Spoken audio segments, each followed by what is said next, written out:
Adventures in Bible Interpretation.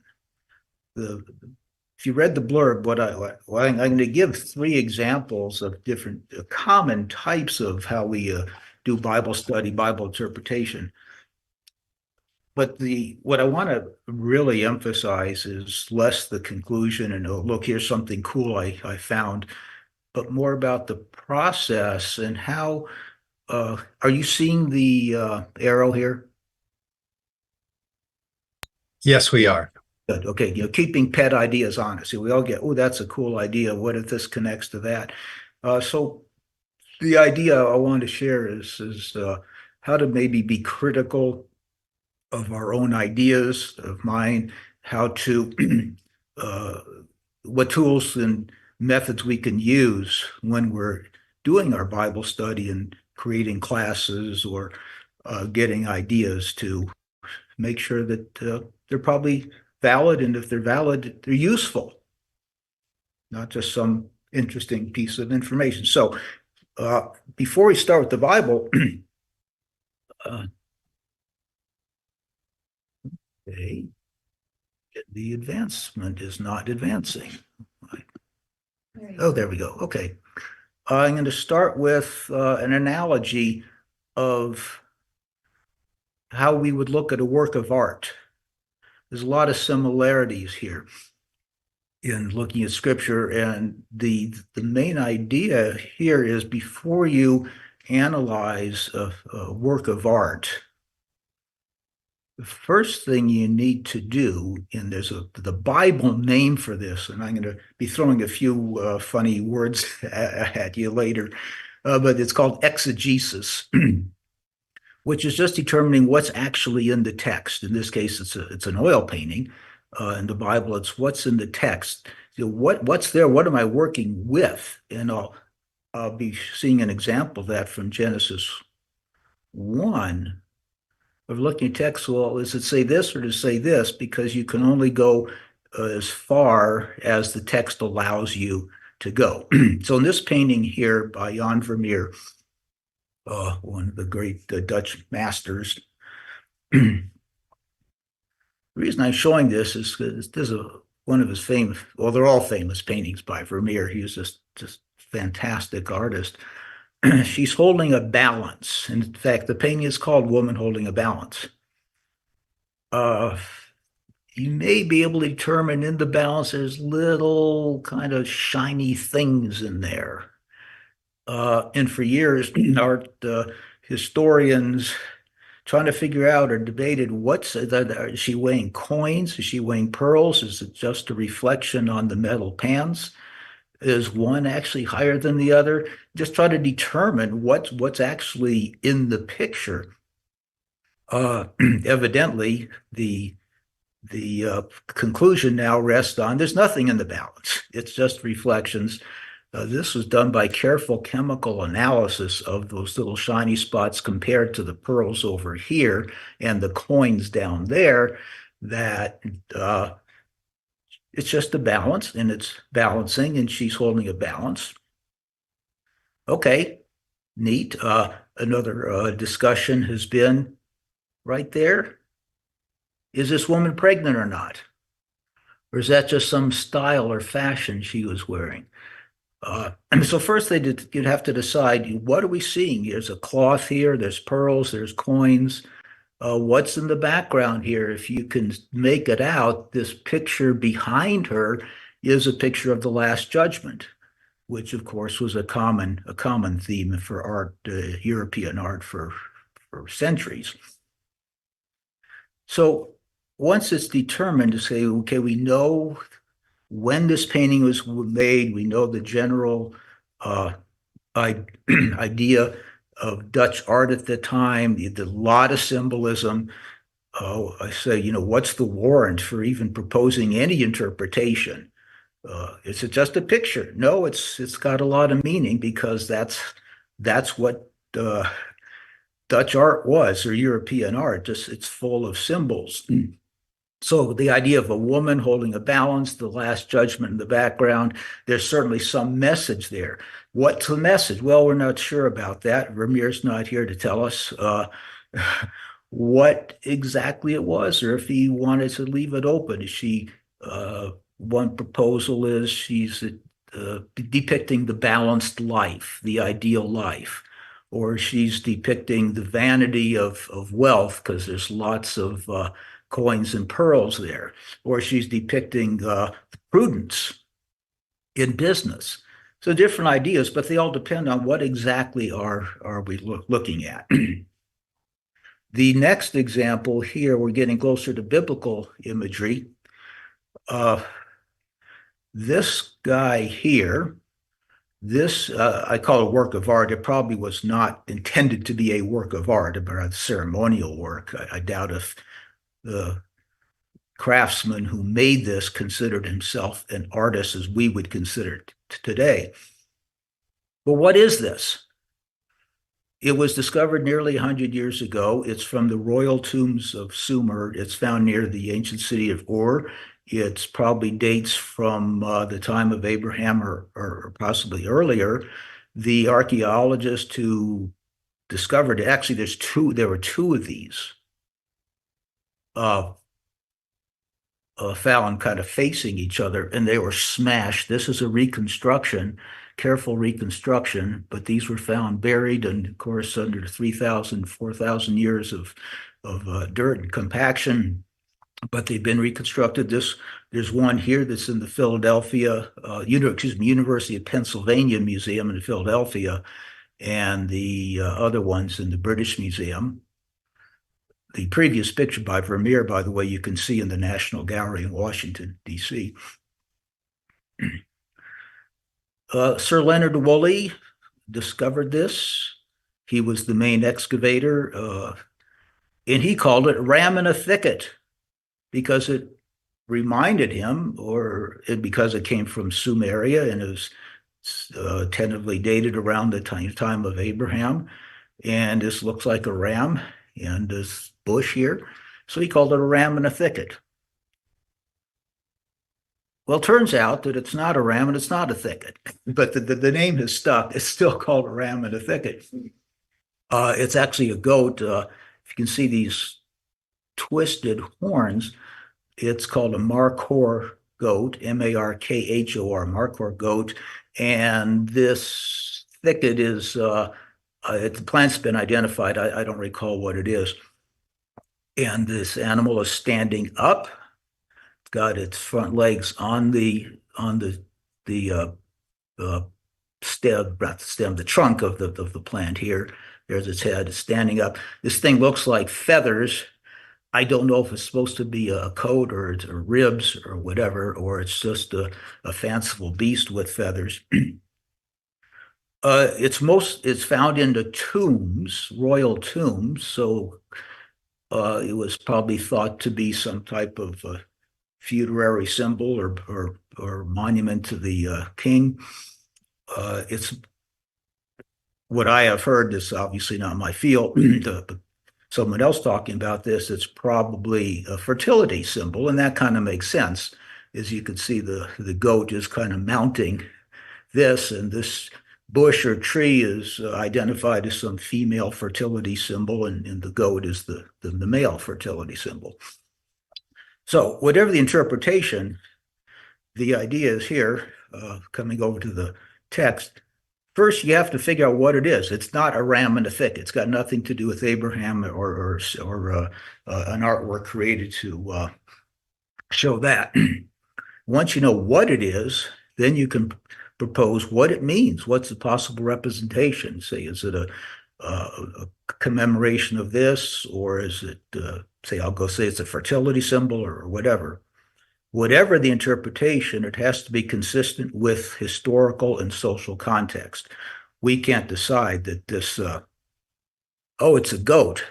Oh, that means this is the greatest of all time sculptures or something like that. That's totally out of time and place for what that was. We can't, impose our ideas of goats and trees and put them back in history. We have to read interpretations out of, not into, any object or text. So that with that introduction, let's look at the process of biblical interpretation. I've got 4 principles. One is I'm going to use this word called warrant, which means a cause, a reason, a justification, some prompt, some motivation for developing the line of thought. Say what impels us to think that I should even look at this and find it symbolic in the first place, and if so, what line of thought I should go, what's taking me there. Hopefully there's something inside the text that tells you that. And I'm going to look at some warrants, some examples of types of warrant in the next slide. The next is this Bible word exegesis, which is what's the text actually say? What am I looking at? Am I looking at a sculpture of a ram in a thicket or of a goat on some type of other kind of tree, standing up in it, not being caught in it, but actually mounting it? With the text, we want to determine, and most of this is done for us because we're reading English translations already. So it's done. But sometimes we have reason to look more carefully or say, well, I don't think this is saying, there might be another way of seeing this. So we want to look and make sure whatever text we're working from that allows for the interpretation that we're doing. The third principle is consistency, especially if using some kind of symbolic ideas or themes, that it's consistent with other uses. That if, for instance, you're following a theme of rainbows or something like that, and they usually mean this, and in some other context, you can't say, well, this rainbow is really about fruit salad. Where'd that come from? That's not consistent. And if it's not consistent, you want to say that's because in this instance it's a sarcastic use, or there might be reasons, but consistency is really important, to not take any ideas or symbols. Well, for this purpose, it's got to mean this because that's what I'm trying to say. Inaptness, just the idea of general. I think this is pretty well in place for most of us all the time, although I've certainly heard stuff that sounds so bizarre you wonder, does the interpretation just fit in with the context of what's being taught? The parable of Jesus, does it fit in with of what he might say in general Bible teaching? So those are four general key ideas. Now I talked about warrant, meaning some positive reason for going the way I want to go. Here's what I mean by that. A warrant could be a precedent, like messianic prophecies. If you read in the New Testament, and say Matthew is quoting a psalm or Isaiah, then that's a precedent. That's a instance. They say, okay, that gives me reason to look at other psalms or look more carefully in this psalm to find other possibly messianic indications there. Or if Paul says something like, is it for the bull that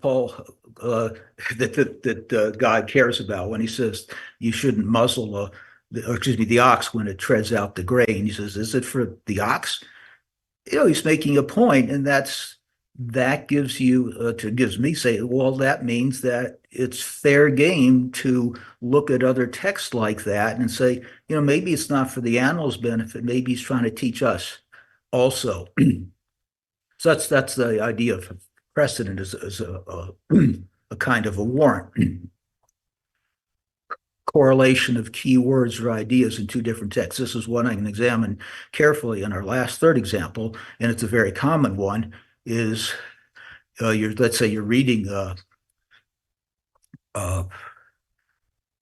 let's say a parable of Jesus, and you start noticing, hey, he uses this, he says this. Does that possibly tie into where these words also occur in some part of the life of David? Is he pulling this out? What's the background? We see a lot of that. And that's a good warrant. You see correlation of a couple ideas from two different texts and say that's an invitation to go further and see if those texts are connected.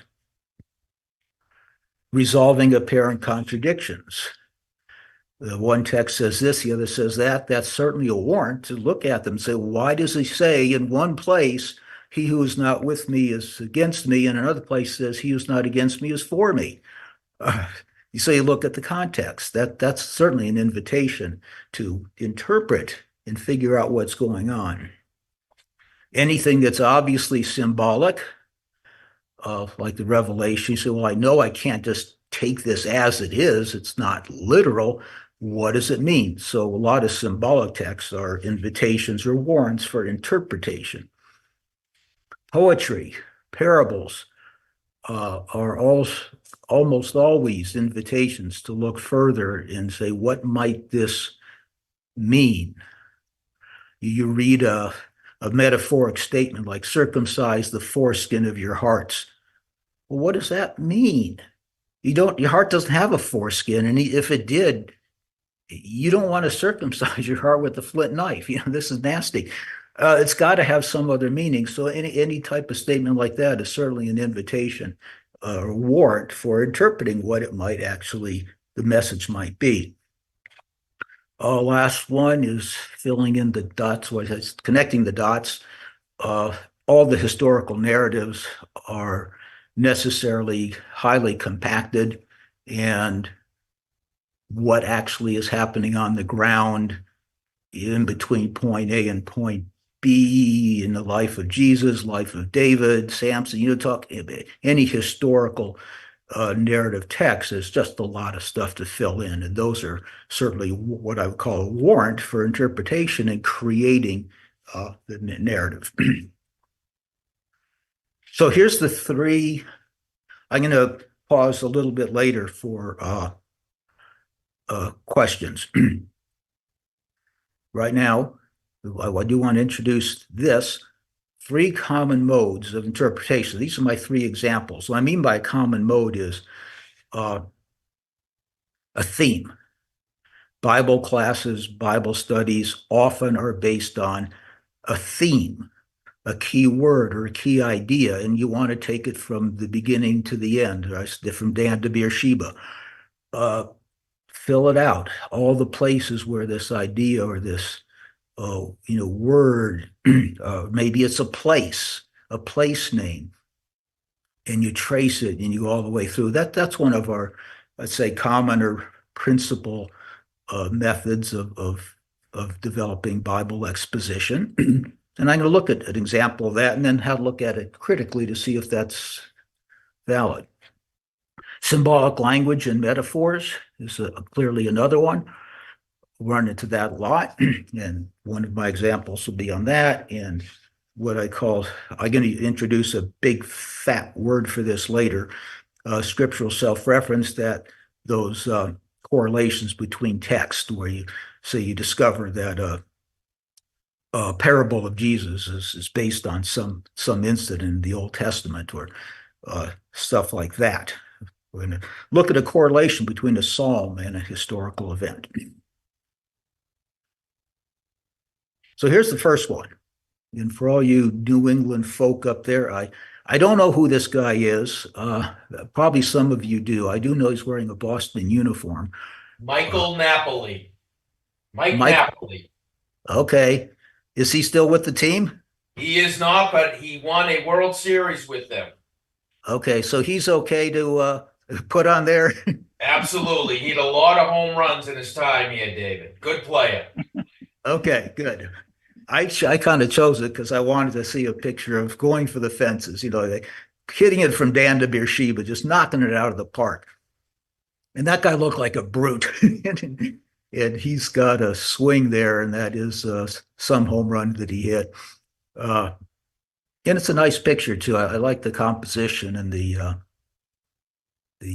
power that's shown, and the angle here, this way and this way, the X. Nice balance. Anyway, that's what we want to look for. Hitting it out. So you get a theme and you start it in Genesis and you say, how far can I go with this? It's a good way to get excited about something and develop it and take some little seed of an idea. So here's the one I'm going to work with. And it's going to start with, it's Genesis 1:11. As I said, this word, it's a good word to know. exegesis. It's different than interpretation. It comes before interpretation. It's just getting the facts right. And then like I say, what's actually in the picture? What am I looking at? So this text here is about the vegetation that comes out of the dry land when the waters are parted, the dry land appears, and I'm going to show you three different renderings of this verse and say deciding, which one is most likely representing what's intended in the text becomes a matter of exegesis. I'm not interpreting what this means, just say, what is it actually saying? So the ESV says, let the earth sprout vegetation, plants yielding seed, and fruit trees bearing fruit in which is their seed. Vegetation, comma, it's okay, there's vegetation. Now, the NIV, looking at exactly the same Hebrew text, but makes a punctuation that changes vastly what it's being said. Let the land produce vegetation, colon, seed-bearing plants and trees on the land that bear fruit. So this one here has vegetation, plants yielding. You think, was that three different things?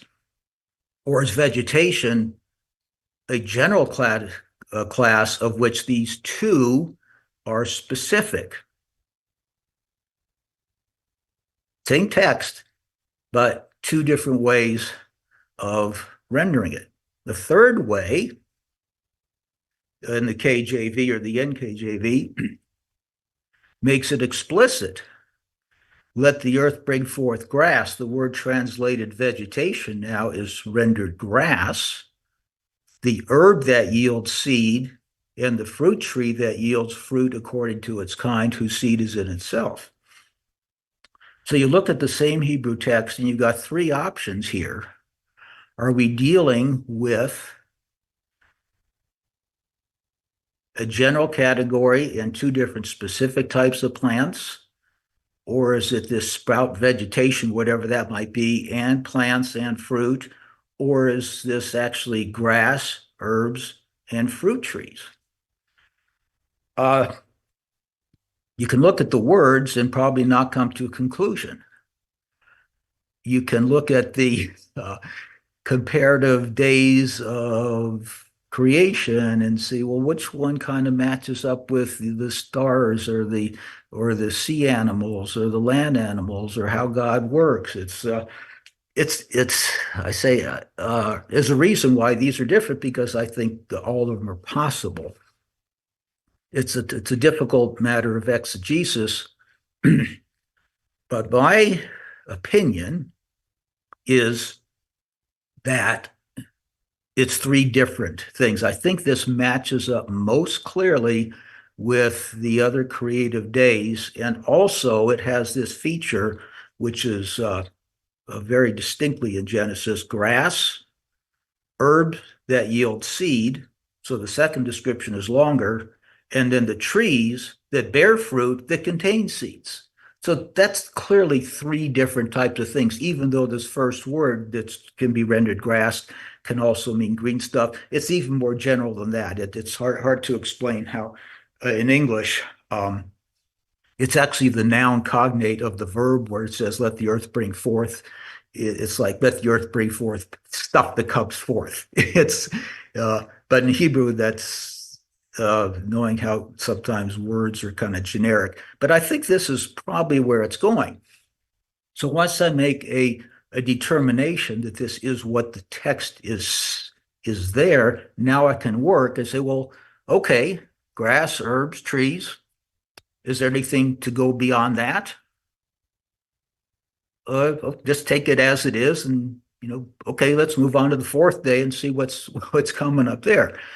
So this is to me, I saw this and I looked at this many years ago, and decided to take it from Dan to Beersheba. I was going to knock this one out of the park. So the first thing I noticed was that these three represented the kind of three general. Yes, I took plant ecology in college, one of my favorite classes. Yeah, there's ground covers, there's mid-story, things like bushes, and there's the canopy layer. I said, oh, that's interesting. God's got an ecological picture here. That's really cool. In the earth comes forth, the dry land shows up, and it's not just got plants, but it's like this is good science here. He's got a great story. And then I took it to the next step. I said, well, what kind of plants might these be in the in agricultural context? Well, there's grains, there's shrubs and vines and bushes, and there's fruit trees. And biblically, or I have edible, what's being pictured here is grain, wheat or barley or any grain. That's the grass. The herbs have primarily in the Bible, it's talking about grapevines. And the tree, the main tree, is the olive tree that yields olives, that yields olive oil. So that's where, pardon the pun, the seed of all this is in Genesis 1:11. That's where it's hinting at, and of course, the very beginning way. So you have this picture now, or this interpretation. The dry land arises out of the sea. Remember the what? See, I'm waving my hands here. The and its purpose was, oh my goodness, did I do that? Oh, get rid of that apostrophe. I'm sorry. That's a horrible mistake. Its purpose was to bear fruit.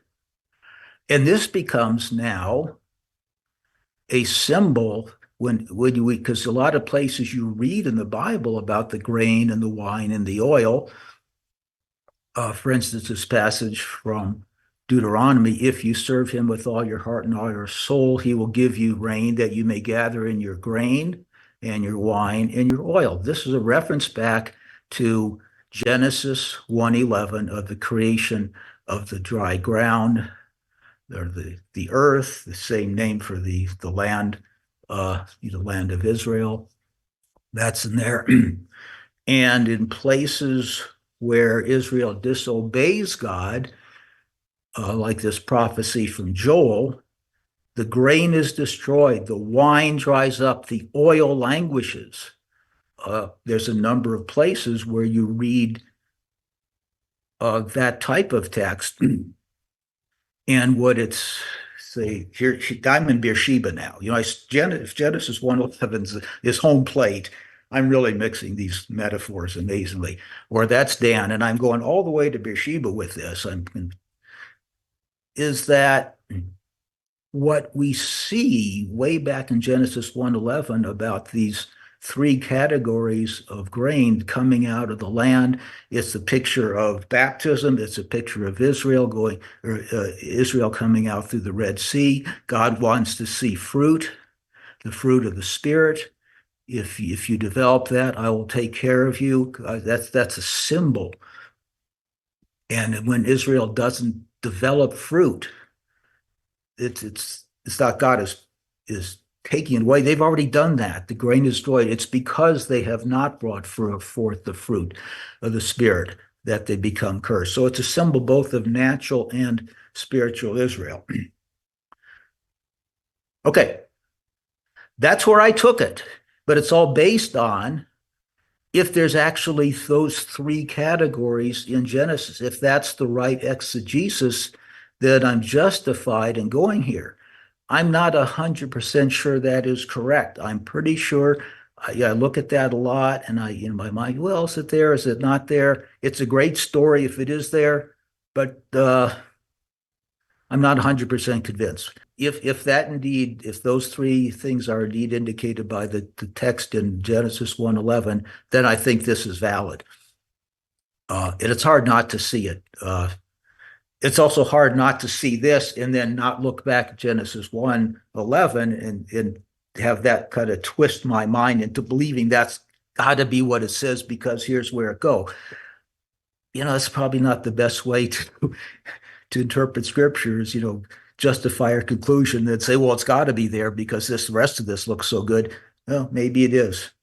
But I really think it is. And I really suggest when you see this or different combinations, when he says like the fruit tree and your loaf, or your olive orchard and your wine vats will dry up. There's a lot of different ways this is stated, but it's all, I'm quite sure, an important spiritual lesson for us. Okay, let's look at the second example. Okay, I'll explain this word. An idiote's guide to idioms, decoding idioms and other symbolic language, but sometimes the sheep is just the sheep. I will not comment on how much this sheep does resemble Sullivan, but if you look at these eyebrows here, it's hard to mistake it. Sometimes a sheep is a sheep. Sometimes a sheep represents us. So how do you know? What are the rules here? Does anybody know why I put this word in here, an idiot, besides it's alliterative? Idiote's guide. That's a Bible word. It occurs in Acts 4:13 when Peter and the disciples were speaking in the temple after, I think this was after they were arrested, put in jail, got out, they're speaking in the temple. And it says, when they perceived that these were uneducated common men, they wondered, and then they knew that they had been with Jesus. That word for common men, the Greek word there is this word idiotes, from, of course, we get our English term idiot. But that's not how the word started. It meant originally a citizen who was not of a public servant. You had like important people, and then you had regular people, common people. So they were the idiotes, or ordinary people, common people of no office, but they're like the pawns. And then of course, down through years and history and language change, it became something else. So this is just a plain guide to idioms for ordinary folk like us. The idiomatic language I want to look at comes from the promises to Abraham. What's our time? I don't have. 6:09. Okay, we're good. There are three. The first time God promises anything about the seed, he said in Genesis 13:16, right after Abraham and Lot separate, and he says, I will make your seed as the dust of the earth. And using that dust as a symbol for multiplicity. He says, it's not, I make your seed dirty. No. So if you can count the grains of your dirt, you can count your seed. So the warrant for even looking into this would be, well, that seems like a hyperbolic statement. That's uncountable. That's totally unrealistic. No one can have that many descendants. So we might want to look at that. But the next time God promises something to Abraham, in this critically important text that's, I think, quoted 4 different places in the New Testament, Abraham believed God and God counted him as righteousness. And he says, I'll make your seed, this is what Abraham believed, when God said, I'll make your seed as the stars of heaven. And I'm imagining 1500 or so, 2000 BC, there's not a heck of a lot of light pollution. Abraham is seeing stars, 1,000 stars for every one that we can see. It must have been amazing, just absolutely amazing, what on a moonless night, a clear night, moonless night, what the heavens would have looked like uh, to ancient peoples. So the ward for you said, why would I want to look into this? Well, yeah, it's hyperbole. No one could have that many seed. The stars of heaven might be easier to count because you look up there, so you have 1, 1, 1, 1. But the dust of the earth, but it's still clearly hyperbolic, and plus it's different from what he said before. So that you got two reasons for wanting to look into this. I wouldn't say it's a contradiction to what he said before, but we got to figure this out. Is it like the dust of the earth or the star of heaven? God comes to Abraham a third time. This one is after the offering or the not offering of Isaac. And God says to Abraham, because you've obeyed my voice and you've proven yourself faithful to me, now for the third time, he says this, I will make your seed. Oh, there's another typo. Not the stars of heaven, the stars of heaven, and the sand upon the seashore. So now we got a third one added here. One's been repeated and one's been added. So the word for, say, get interpreting, we got three different metaphors, and they're all clearly hyperboles. And this one, to my mind, has got to be the most hyperbole, counting grains of sand.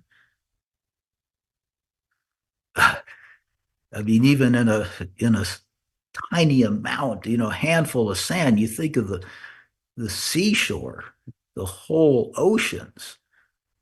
It's probably not as many as there are stars in the universe, but visibly, to me, this is the most impactful metaphor. So what do you do with these three? The seed is promised with three different promises and three different metaphors. Make your seed as numerous as the dust of the earth, the stars of heaven, and sand upon the seashore. So we say we're dealing with symbolic language. We're dealing with hyperboles in three different ones. This is just a matter of God emphasizing something, and it's as if to say, well, if you think the dust of the earth is hard to count, try the stars of heaven. And you think that's hard to count, try the sand on the seashore. But the last one has stars of heaven and the sand. Those two are together in the Genesis 22 reference. So maybe he's trying to make it even harder to count. And over against all that, there's a huge contradiction, which is, what does Paul say in Galatians about the seed? Anyone? Is the seed numerous? Paul says. Says it's one. One, right. It's clear. You've got, Paul says, and he makes this point, the seed is not many, but it's one, who is Jesus. So there's a huge contradiction here, not only these idiomatic, but Paul's read this a few hundred times. He knows these metaphors. And he's saying the seed is not many, it's all about Jesus. So I would say that's a contradiction, at least on the surface. It's obviously not a contradiction in meaning, but it's really weird to see this in Genesis, this threefold repetition of really great metaphors of uncountability, dust of the earth, stars of heaven, sand on the seashore. And then Paul says, oh yeah, by the way, that's all talking about just Jesus. It doesn't mean a lot, it means just it's all about Jesus. So what do you do with this? That's what I say. That's a clear warrant to look into it. Here's what I did with it. Okay, we got to apply these idioms to Jesus. Paul says this, no, this is about Jesus. So in some way, we got to find that somehow this points to Jesus. This describes Jesus. So let's go from here. Those first two figures, I don't think we're familiar with as a qualitative items. I'm not talking about quantity like a number, but dust refers to things of the earth, and stars or heavenly things. In First Corinthians, he explicates that idea. You've got dust, mortal, heavenly, immortal. And you say, okay, we're on the right track here because Jesus was both of the dust and of the stars, and he had an earthly sense and a heavenly constitution, born of God inside a mortal woman.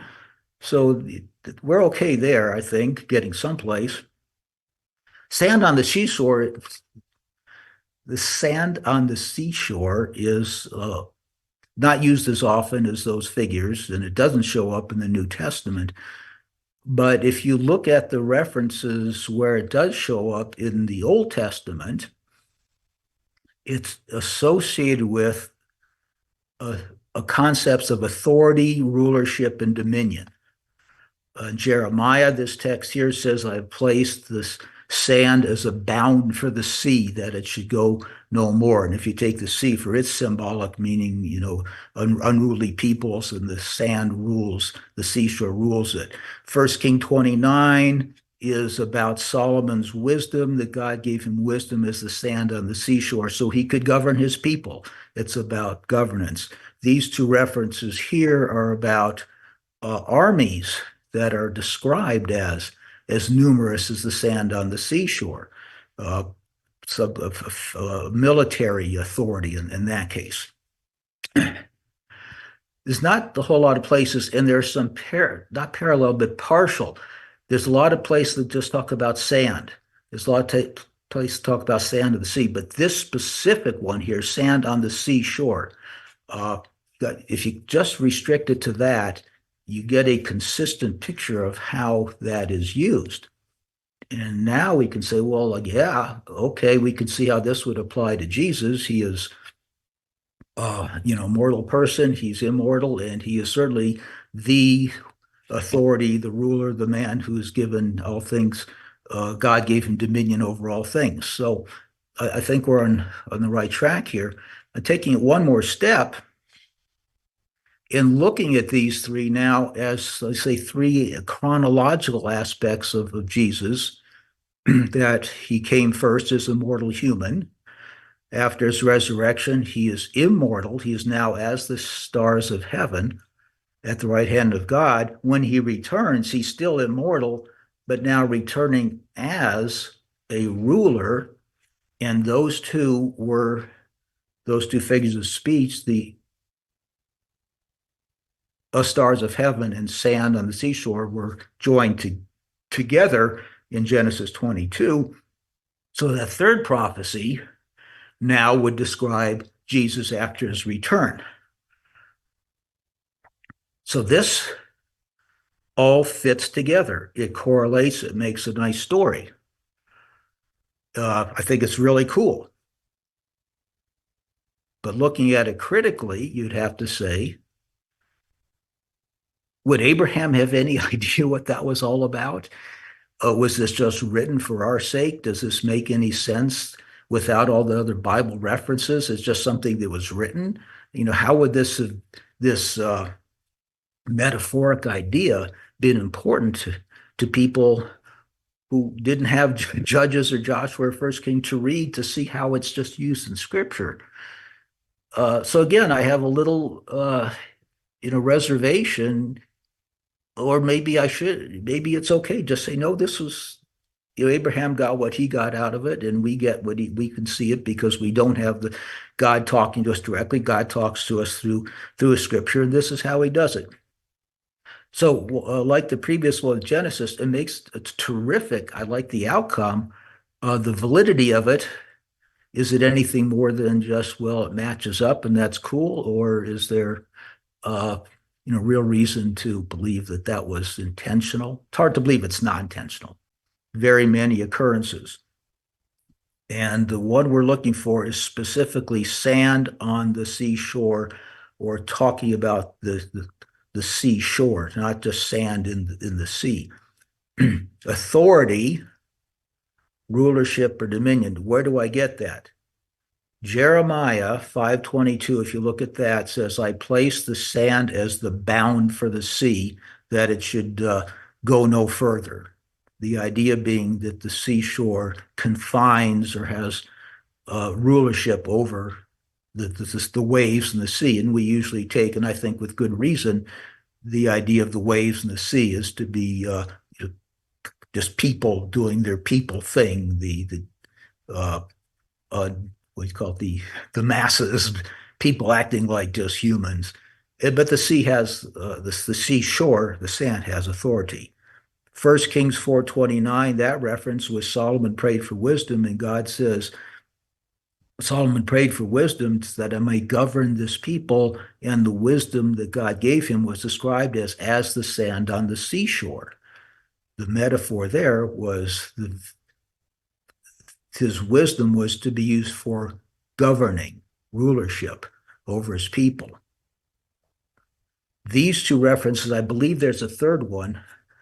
This one describes the Canaanite armies, and this one describes the Midianite armies in Judges 7.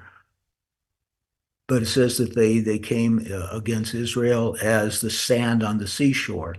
So those are military contexts to describe the power, let's say, of those armies. Does that help, Bob? Yeah, I'll look into that some more. Yeah. So there's other references just talks about the sand, and they're less specific.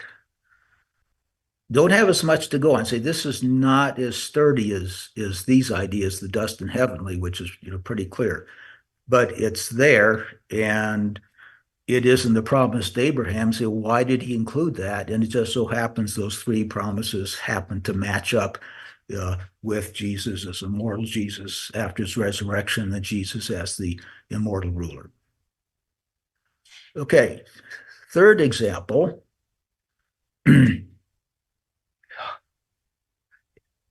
Intertextuality. You like that word? Ooh. Great word. It's a clean word. Don't worry about it. If you find out the CYC did intertextuality, don't worry about it. That's okay. It means just comparing scripture with scripture, finding out. It's a technical term that's used not just the Bible, but in literary criticism about the dependency of one text upon another, the influence of one text. It's just a big word. Sesquipedalian is a big word that means big word. I love that word too. Finding connections. And I call this the holy grail of Bible study. It's like one of the neatest things you find is when you can line up, say, look at all these things that are mentioned here. And it turns out that Peter's, the day of Pentecost, just matches up with all these cool things I can find back in Genesis and things like that. Great stuff. So we're going to look at an example there. Psalm 91. He who dwelleth in the secret place of the Most High shall abide under the shadow of the Almighty. I will say of the Lord, He is my refuge and my fortress, my God. In Him will I trust. Surely He shall deliver thee from the snare of the fowler and from the noisome pestilence. He shall cover thee with His feathers, and under His wings shalt thou trust. His truth shall be thy shield and buckler. Thou shalt not be afraid for the terror by night, nor for the arrow that flieth by day, nor for the pestilence that walketh in darkness, nor for the destruction that wasteth at noonday. 1,000 shall fall by thy side, and 10,000 at the right hand, but it shall not come near thee. Only with thine eyes shalt thou behold and see the reward of the wicked, because thou hast made the Lord, who is my refuge, even the Most High, thy habitation. There shall no evil befall thee, neither shall any plague come near thy dwelling. For He shall give His angels charge over thee, to keep thee in all thy ways. They shall bear thee up in their hands, lest thou dash thy foot against a stone. And thou shalt tread upon the lion and adder, the young lion and the serpent, thou shalt trample under feet, because he has set his love upon me. Therefore will I deliver him. I will set him on high, because he hath known my name. He shall call upon me, and I will answer him. I will be with him in trouble. I will deliver him and honor him. With long life will I satisfy him and show him my salvation. Great, thanks. So that psalm is, just one of the really nice psalms about God's protection. I think it's specific. It's not just talking in general about, bad things happening, but God's going to take care of you and stuff like that. Its suggestion is that this psalm is written with the siege of Jerusalem in mind. But just go through some of the highlights or key points.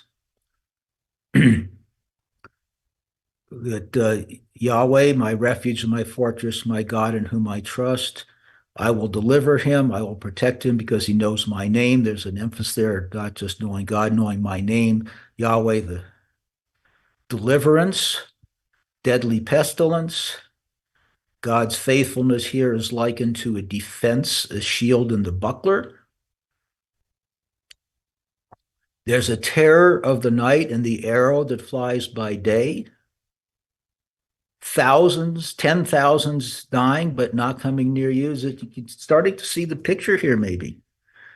You will look and see the recompense of the wicked. And this last one, being delivered from the snare of the fowler. So compare that with some of the phrases that show up. These are mostly taken from the Second Kings account, but it's in Second Kings, it's in Isaiah, and it's in Second Chronicles too. We have 3 different accounts of this. But just in Second Kings alone, 3 times the Rabshakeh, or the representative Sennacherib, says to the people of Jerusalem, don't trust in Yahweh to deliver you. 3 times. Don't do that. There's a backstory there, but clearly it says, the Psalm says, I will deliver him because he knows my name. Don't trust Yahweh. That clearly matches up. I will defend my city, the city, for my own sake. Matches up with this idea, I am your shield and buckler. Yeah, that specific phrase where they say, don't let, this is what the Assyrians ambassador says, don't let Hezekiah deceive you by saying Yahweh will deliver you. But it's clear Yahweh did deliver them. I will deliver him and protect him because he knows my name. And of course, that famous statement, when people rose in the morning, behold, these were all dead bodies. They looked over the city wall, the whole camp of Syria was dead. Matches up with, you will look and see the recompense of the wicked. Tens of thousands slain, 185,000 Assyrians. This God said to Hezekiah via Isaiah, he shall not come into the city or shoot an arrow. So specific reference, you will not fear the terror of the night, nor the arrow that flies by day. Look at the slain. The pestilence, of course, was during the night. That's when the angel of the Lord came and slew them. There's the terror of the night, the arrow that flies by day, but that would not come upon them. This last one here is not in the Bible, but it's really worth noting. In the Psalm, it says that God will deliver you from the snare of the fowler. This statement here, I shut him up like a bird in a cage. That is the actual words of Sennacherib. It's not in the Bible. Where it's recorded is on a historical monument that's been unearthed. And of course, it's in the British Museum. They stole a lot of good stuff from the Middle East. In a object called the Taylor prism. If you look up Taylor prism, or it's also called, I think, the Sennacherib prism or the Stelia Sennacherib, but it has a history that very much parallels all the victories of Sennacherib up into the siege of Jerusalem. And it says, I shut him, Hezekiah, up like a bird in a cage, because they did have Jerusalem surrounded. The psalm says, I'll deliver you from the snare of the fowler, the bird keeper. And that's where by the way, that's the last thing that's written in these types of ancient Near Eastern monuments. You're not going to read about their failures. But it's really telling to read the script, or the translation of the script on the Taylor prism, of everything, all the victories, and then he gets up to this point where he's got Jerusalem in siege, and then it stops in, well, we're not going to talk about the rest of that stuff. Okay, so you look at a list like this, and it's kind of hard to not think that this Psalm 91 is written with this in mind.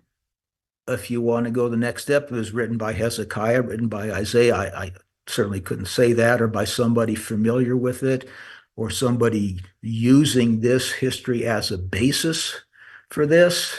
But that leads us to some of the expositional, how do you do intertextuality like this?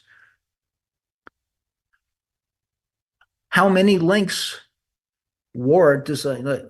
Like if there's just 2 or 3, is that connection or not? How many do you need? You can use the